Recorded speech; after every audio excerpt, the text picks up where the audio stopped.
শিহাব শাহীন সম্পর্কে বলতে গেলে তার সাথে আমার আসলে তর্কই হয়। এখন তো এটা মুখে নাই, এখন হাতাহাতি পর্যায়ে চলে গেছে। ভালোবাসা প্রচন্ড তর্ক হয় এবং এটা তর্কটা দিনকে দিন বেড়েই চলেছে।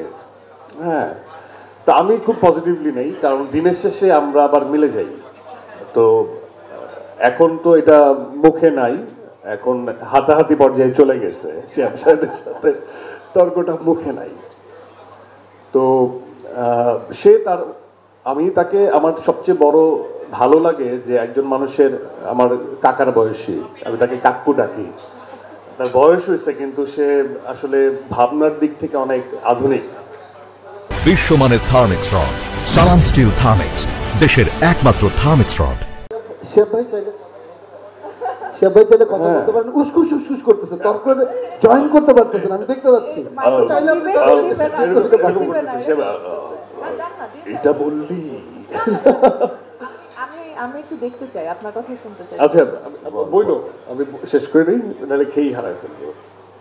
তো শিহাব শাহীন সম্পর্কে, কারণ প্রশংসার কথাটা আসবে এখন আর কি, যে আমার কাছে মনে হয় যে উনি যতই বয়স্ক হন না কেন, ওনার ভিতরে যে বাচ্চা সুলভ আচরণটা আছে এবং ওনার যে সফটওয়্যার প্রতিনিয়ত আপডেট হয়, তো এই জন্য উনি মনের দিক থেকে এবং কন্টেন্ট বলার ক্ষেত্রে উনি খুব আধুনিক এবং ওই স্টাডিটা উনি রাখেন। এটা যদি আমি বলি শুধু স্ক্রিপ্টিং বা চিত্রনাট্য না, মিউজিক সেন্স তার খুব ভালো এবং সব কিছুর ক্ষেত্রেই।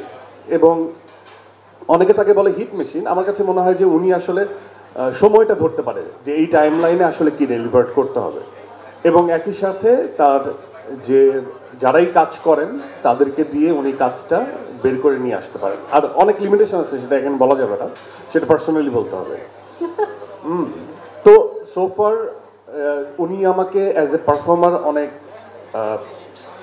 স্নেহ করেন এবং সম্মান দেখান, এবং যত তর্ক বিতর্ক যাই হোক না কেন, অ্যাজ এ ডিরেক্টর আমি তাকে প্রচণ্ড সম্মান করি এবং তার প্রতি আমার অবশ্যই আস্থা আছে এবং আমাদের সকলের আস্থা আছে।